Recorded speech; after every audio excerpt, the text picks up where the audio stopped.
हमारे YouTube channel Hindu तीर्थ स्थल में आपका स्वागत है।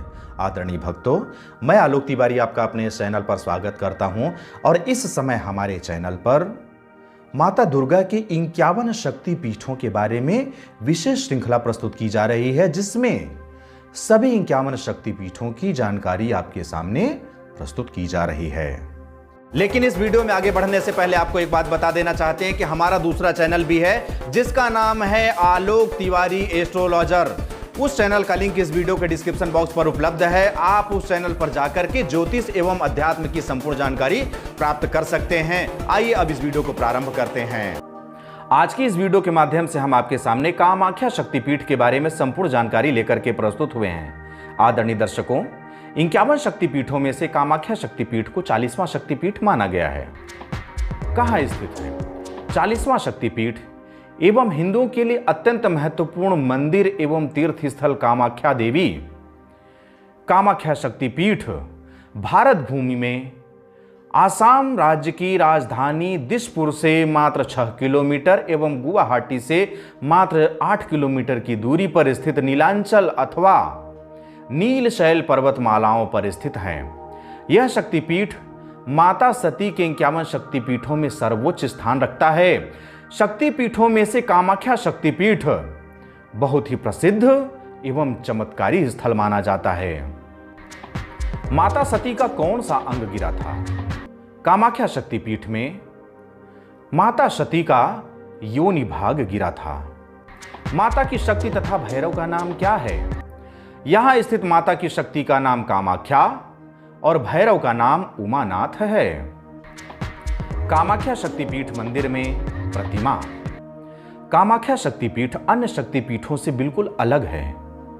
कामाख्या शक्तिपीठ की बात करें तो इस शक्तिपीठ के मंदिर में माता दुर्गा, माता जगदम्बा की कोई छवि या प्रतिमा स्थापित नहीं है।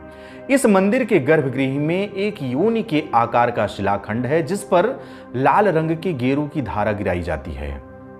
भक्त मंदिर में बने हुए इस कुंड पर फूल अर्पित करते हुए पूजन करते हैं।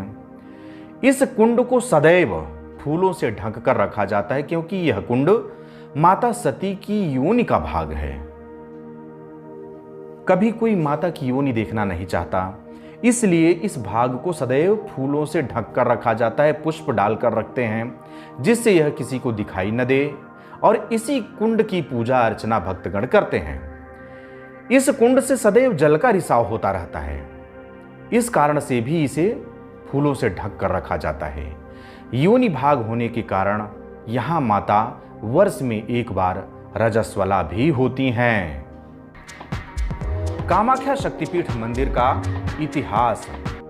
कामाख्या देवी के इस पावन मंदिर के निर्माण एवं इतिहास के बारे में बताया जाता है कि कामाख्या मंदिर भारत में सबसे पुराने मंदिरों में से एक है और स्वाभाविक रूप से सदियों का इतिहास इसके साथ जुड़ा हुआ है। ऐसा माना जाता है कि इसका निर्माण 8वीं और 9वीं शताब्दी के बीच हुआ था। भारतीय इतिहास के अनुसार पर 16वीं शताब्दी में इस मंदिर को एक बार नष्ट कर दिया गया था। माता कामाख्या का यह पावन मंदिर कभी मुगलों के द्वारा नष्ट किया गया और कभी प्रकृति के द्वारा ही नष्ट कर दिया गया। लेकिन माता कामाख्या के भक्त राजा विश्व सिंह के उत्तराधिकारी कोच, जिनको नर नारायण अर्थात श्री विष्णु के नाम से ही जाना जाता था, उन्होंने मंदिर का पुनर्निर्माण करके मंदिर की रक्षा का दायित्व स्वयं ही संभाल लिया। इसके पश्चात लगभग 1700 ईस्वी में राजा अहोम ने विभिन्न प्रकार के पत्थरों से मंदिर का निर्माण कराया, जिसका प्रमाण आज के मंदिर के प्राचीन दीवारों पर दिखता है। यहां महत्वपूर्ण शिलालेख एवं तांबे से बनी चादरें मंदिरों की दीवारों में लगी मिलती हैं।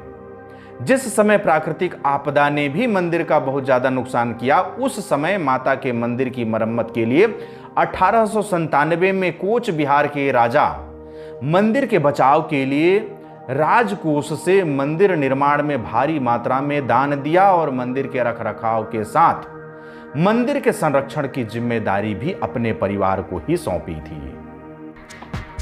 महात्म्य। ऐसी मान्यता है कि उत्तर भारत में कुंभ महापर्व का जैसा महत्व माना जाता है, ठीक उसी प्रकार से या उससे भी श्रेष्ठ कहें तो आदिशक्ति के अंबुवाची पर्व का महत्व है।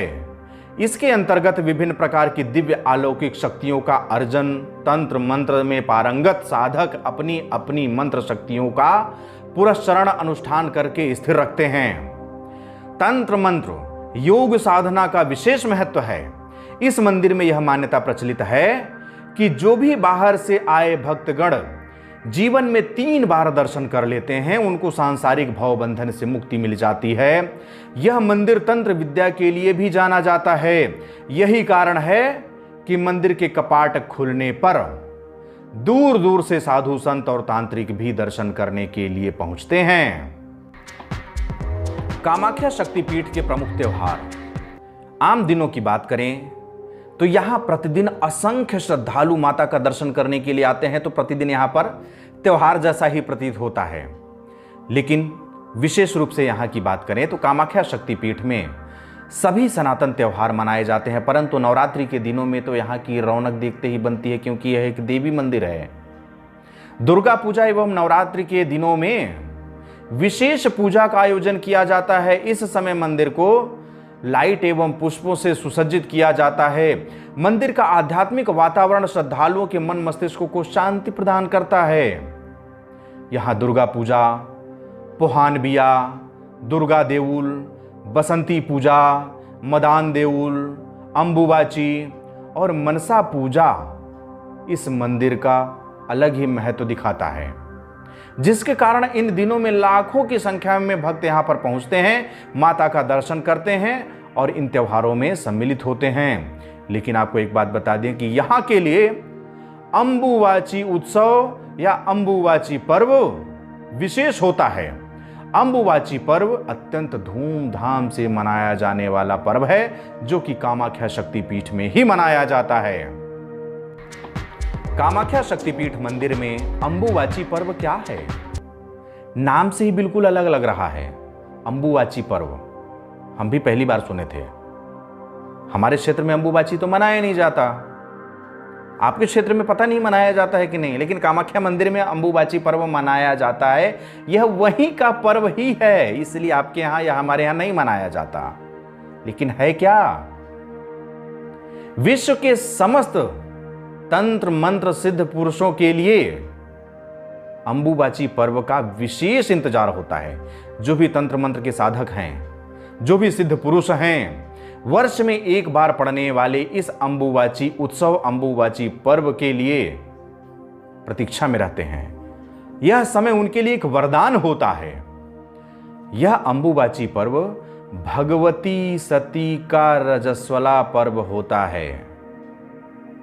किसी भी मंदिर में आप नहीं सुने होंगे कि माता रजस्वला होती हैं, लेकिन कामाख्या मंदिर में माता वर्ष में एक बार रजस्वला होती हैं। जब माता रजस्वला होती हैं तो आप यह समझ सकते हैं कि यह एक जीवंत मंदिर है, कोई साधारण मंदिर नहीं है। भाई साधारण प्रतिमा में तो मासिक धर्म नहीं आता, लेकिन कामाख्या माता मंदिर में माता को मासिक धर्म आता है, माता रजस्वला भी होती हैं। पौराणिक शास्त्रों के अनुसार पर सतयुग में यह पर्व 16 वर्ष में एक बार आता था, द्वापर में 12 वर्ष में एक बार आता था, त्रेता में यह 7 वर्ष में एक बार आता था, लेकिन कलयुग में प्रत्येक वर्ष आषाढ़ के महीने में एक निश्चित तिथि में यह पर्व मनाया जाता है, अर्थात माता वर्ष में एक बार रजस्वला होती हैं। एक प्रचलित धारणा है कि देवी कामाख्या मासिक धर्म चक्र के माध्यम से 3 दिनों के लिए गुजरती हैं। इन 3 दिनों के दौरान कामाख्या मंदिर के द्वार श्रद्धालुओं के लिए बंद कर दिए जाते हैं। प्रत्येक वर्ष यहां पर अंबुवाची पर्व के दौरान पास में स्थित ब्रह्मपुत्र का जल भी 3 दिन के लिए रक्त वर्ण अर्थात लाल रंग का हो जाता है। पानी का यह लाल रंग कामाख्या देवी के मासिक धर्म के कारण होता है। 3 दिन तक मंदिर बंद रहता है, फिर 3 दिन के बाद दर्शन के लिए भक्तों को अनुमति मिल जाती है, अर्थात 3 दिन के बाद मंदिर का पट खोल दिया जाता है। भक्त अंदर जाकर के माता का दर्शन लाभ प्राप्त कर सकते हैं। इसे ही अंबुवाची उत्सव या अंबुबाची पर्व कहते हैं। कामाख्या मंदिर कब बंद रहता है? कामाख्या मंदिर हर साल आषाढ़ के महीने में 3 दिन तक बंद रहता है। उन्हीं 3 दिनों में अंबुबाची उत्सव का मेला मनाया जाता है, एक विशेष पर्व मनाया जाता है। इस समय मंदिर के कपाट बंद रहते हैं, जिस दौरान ब्रह्मपुत्र नदी का जल भी लाल हो जाता है। ऐसा माना जाता है कि इस समय माता रजस्वला होती हैं। रजस्वला के समय उनका दर्शन निषेध होता है। यही कारण है कि इन 3 दिनों के लिए मंदिर का कपाट बंद कर दिया जाता है। इन 3 दिनों में किसी को भी अंदर जाने की अनुमति नहीं होती है। 3 दिनों के बाद प्रातः भक्तों के लिए मंदिर खोल दिया जाता है, जिसके बाद भक्तगण पहले की तरह ही माता का दर्शन नियमित रूप से कर सकते हैं। कामाख्या शक्तिपीठ मंदिर में अनोखा प्रसाद दिया जाता है। भाई अनोखा प्रसाद क्या हुआ? प्रसाद तो प्रसाद, आप भी प्रसाद ग्रहण किए होंगे, हम भी प्रसाद ग्रहण किए हैं, लेकिन यहां पर कुछ तो अलग है जिसे अनोखा प्रसाद कहा जा रहा है। कामाख्या शक्तिपीठ मंदिर में बड़ा ही अनोखा प्रसाद दिया जाता है। अंबुबाची उत्सव के समय 3 दिन तक माता के मासिक धर्म के समय मंदिर के गर्भगृह में स्थापित योनि खंड वाले शिला को सफेद वस्त्र से ढक दिया जाता है और 3 दिन के अवकाश के बाद, अर्थात 3 दिन के बाद जब मंदिर का पट खोलते हैं तो सफेद वस्त्र लाल रंग में भीगा होता है। सीधी सी बात है, माता रजस्वला होती हैं और उसी रज से वह श्वेत वस्त्र लाल रंग में परिवर्तित हो जाता है, लाल रंग में भीग जाता है। माता सती का मासिक धर्म वाला वस्त्र अत्यंत पवित्र माना जाता है। इस वस्त्र को अंबुबाची वस्त्र कहा जाता है।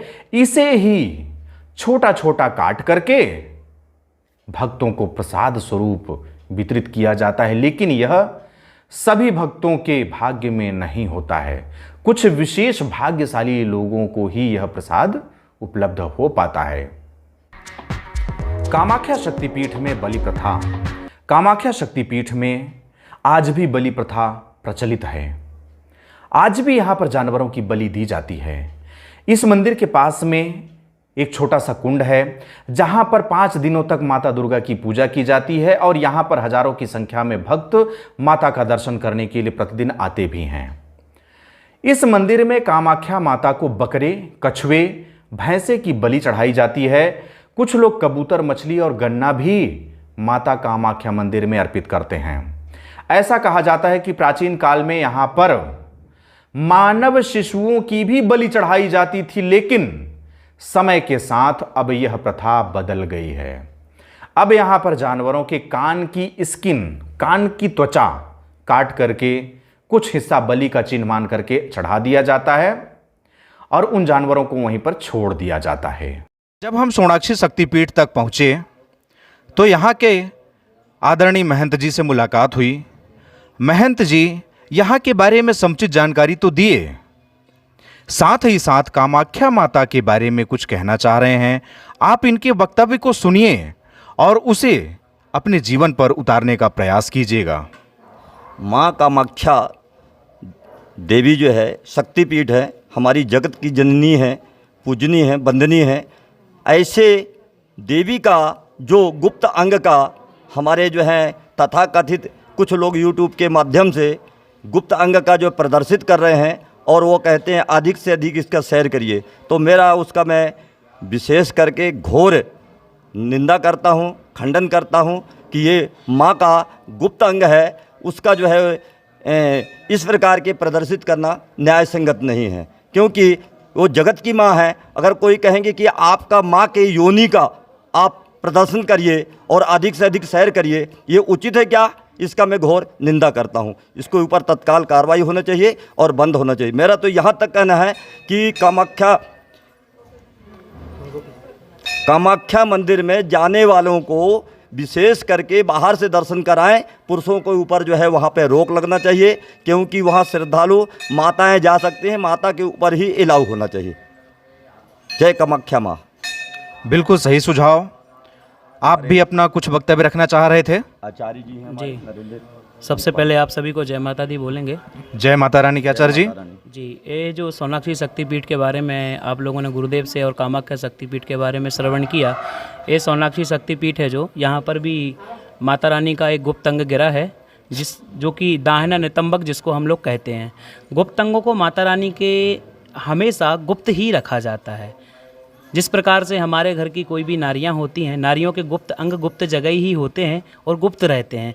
इसी प्रकार माँ कामाख्या के बारे में गुरुदेव ने बताया और हम समस्त भारत देश के अपितु पूरे विश्व के सनातनियों को ये कहना चाहेंगे, ये निवेदन करना चाहेंगे, जो माता रानी माँ कामाख्या का जो अंग है वो विशेष गुप्त अंग है और गुप्त अंगों को उजागर नहीं किया जा सकता। या तो वहाँ पर महिलाएँ ही जा सकती हैं, पुरुषों का वर्जित रहता है। आजकल माता कामाख्या देवी का जो विशेष अंग है जहाँ पर माँ का योनि गिरा हुआ था, उसको सोशल मीडिया के माध्यम से जगह जगह फोटो के द्वारा, वीडियो के द्वारा फैलाया जा रहा है। ये सब गलत है। माता कामाख्या के गुप्त अंगों को गुप्त ही रखा जाए, लोगों को दर्शन भी मिले, उसका लाभ भी मिले, क्योंकि हम सनातनी हैं। हमारे धर्म की रक्षा हमें ही करना चाहिए। अगर हम धर्म की रक्षा करेंगे तो धर्म हमारी रक्षा करेगा। जय माता दी। व्यापारी जय माता रानी की। व्यापारी लोग माता का रसगुल्ला का जो है, जो कपड़े अपने स्वार्थ के लिए और व्यवसाय के लिए जो रखते हैं, लाते हैं, उस समय जो है पैसा देकर, डोनेशन देकर उनको पुजारी को खरीद लेते हैं। इसके ऊपर मैं भी घोर निंदा करता हूँ। इस प्रकार के नहीं होना चाहिए। जय माता। जय माता रानी की। आदरणीय महंत जी जो कह रहे थे, बिल्कुल सत्य बात है। माता जगत की माता हैं, हम सभी उनके संतान हैं। यदि हम पारिवारिक दृष्टिकोण से भी देखें तो कोई भी पुत्र अपने माता के गुप्तांगों को नहीं देखना चाहेगा, तो वे तो फिर जगत जननी हैं। हम आदरणीय महंत जी के सुझाव से सहमत हैं। संभवतः आप भी हमारे सुझाव से, महंत जी के सुझाव से सहमत होंगे।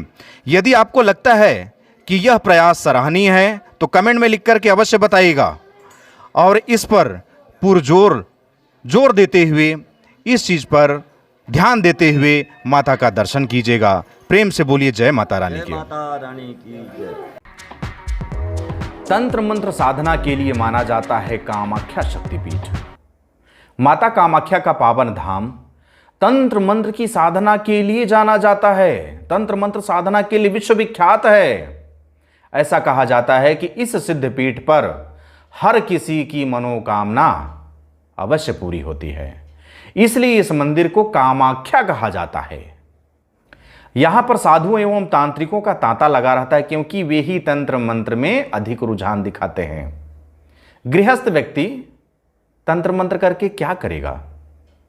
मंदिर में आपको जगह जगह तंत्र मंत्र से संबंधित वस्तुएं भी मिल जाएंगी। अघोरी और तंत्र मंत्र करने वाले लोग यहीं से इन चीजों को लेकर के जाते हैं।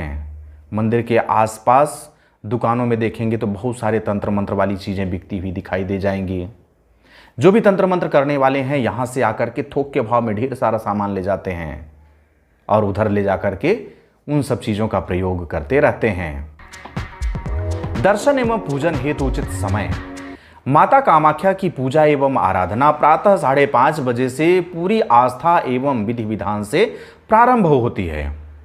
इस समय मंदिर सेवकों द्वारा माता जी को स्नान कराया जाता है। उसके पश्चात 6 बजे नियमित आरती पूजा होती है। कामाख्या मंदिर के दर्शन का समय भक्तों के लिए प्रातः 8 बजे से लेकर के दोपहर के 1 बजे तक होता है।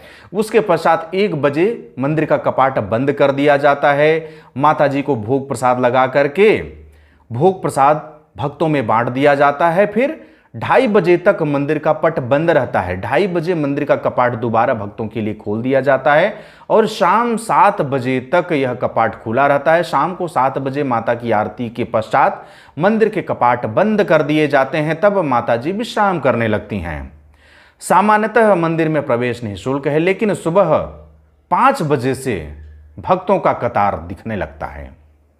इसमें 3 से 4 घंटे तो दर्शन करने में ही लग जाते हैं। वीआईपी प्रवेश की बात करें तो वीआईपी प्रवेश में एक टिकट लगता है, जिसे मंदिर में प्रवेश करने के समय भुगतान करना पड़ता है, जो कि प्रति व्यक्ति 501 रुपये निर्धारित है। भविष्य में वह बढ़ भी सकता है। इस टिकट से कोई भी सीधे मुख्य गर्भगृह में प्रवेश कर सकता है और मात्र 10 से 15 मिनट के भीतर पवित्र दर्शन करके वापस लौट सकता है। कामाख्या शक्तिपीठ कब जाना चाहिए? कामाख्या शक्तिपीठ गुवाहाटी से मात्र 8 किलोमीटर की दूरी पर स्थित है। जो भी गुवाहाटी जाएंगे, कामाख्या जाएंगे तो गुवाहाटी घूमेंगे। गुवाहाटी पर्यटकों के लिए अत्यंत मनोरम और मन को मोह लेने वाला स्थान है। अब देखिए, गुवाहाटी भी अपने आप में अद्भुत मनोरम दृश्य देखने वाला स्थान है और कामाख्या देवी आराधना करने के लिए विख्यात हैं। यहां पर्यटक व तीर्थयात्री वर्ष भर आते हैं, लेकिन सिटी गुवाहाटी आने के लिए सबसे अच्छा समय अक्टूबर से मार्च तक का होता है। इस मौसम में यहां आना अत्यंत आनंददायक होता है। इस समय यहां गर्मी भी नहीं होती है, मौसम ठंडा बना रहता है, जिससे घूमने में पर्यटकों को, तीर्थयात्रियों को आनंद की अनुभूति प्राप्त होती है। कामाख्या मंदिर के विशेष तत्व। माता कामाख्या मंदिर 10 अवतारों के लिए बहुत ही प्रचलित हैं, जैसे माता भैरवी, माता धूमावती, माता मातंगी, माता कमला, माता काली, माता तारा, माता भुवनेश्वरी, माता त्रिपुरा, माता सुंदरी, माता बगलामुखी, माता छिन्नमस्तिका सभी मातेश्वरी को समर्पित है। अन्य दर्शनीय एवं तीर्थ स्थल। यदि आप कामाख्या शक्तिपीठ तक आते हैं तो यहां पर कामाख्या शक्तिपीठ के अलावा अनेक दार्शनिक एवं तीर्थ स्थलों का दर्शन लाभ प्राप्त कर सकते हैं, जैसे उमानंद मंदिर, गुवाहाटी चिड़िया पार्क, गुवाहाटी सिटी का संग्रहालय, इस्कॉन मंदिर, काजीरंगा नेशनल पार्क, ऋषि वशिष्ठ जी का आश्रम, माता भुवनेश्वरी का मंदिर, पांडु नगरी, हाजो, ये सभी दर्शनार्थियों के लिए, पर्यटकों के लिए विशेष स्थल माने जाते हैं। माता कामाख्या मंदिर में भोजन एवं प्रसादी। माता मंदिर से लगभग 200 मीटर दूर कामाख्या देवालय अन्न प्रसाद गृह बना हुआ है, जहां पर माता को भोग लगाया हुआ अन्न प्रसाद के रूप में मिलता है, जो कि बिल्कुल निःशुल्क मिलता है। यहां पर भोजन प्रसाद वितरण का समय दोपहर के 12 बजे से लेकर के 3 बजे तक है। इस बीच जाकर के आप माता को भोग लगा हुआ प्रसाद पेट भर पा सकते हैं और स्वयं को माता के प्रसाद से तृप्त कर सकते हैं। आवागमन के साधन।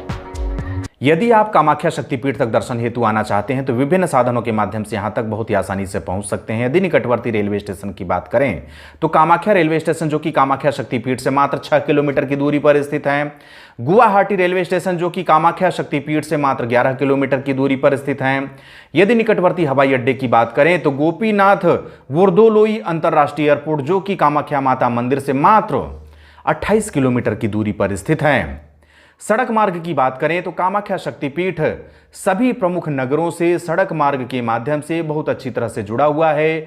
आप रेलवे स्टेशन एवं हवाई अड्डे से स्थानीय साधनों की सहायता से कामाख्या शक्तिपीठ तक बहुत ही आसानी से पहुंच सकते हैं। मंदिर तक पहुंचने के लिए बस सेवाएं एवं टैक्सी की सेवाएं आसानी से उपलब्ध हो जाती हैं। इस तरह से इस वीडियो के माध्यम से आपके सामने कामाख्या शक्तिपीठ के बारे में विस्तृत जानकारी प्रस्तुत की गई।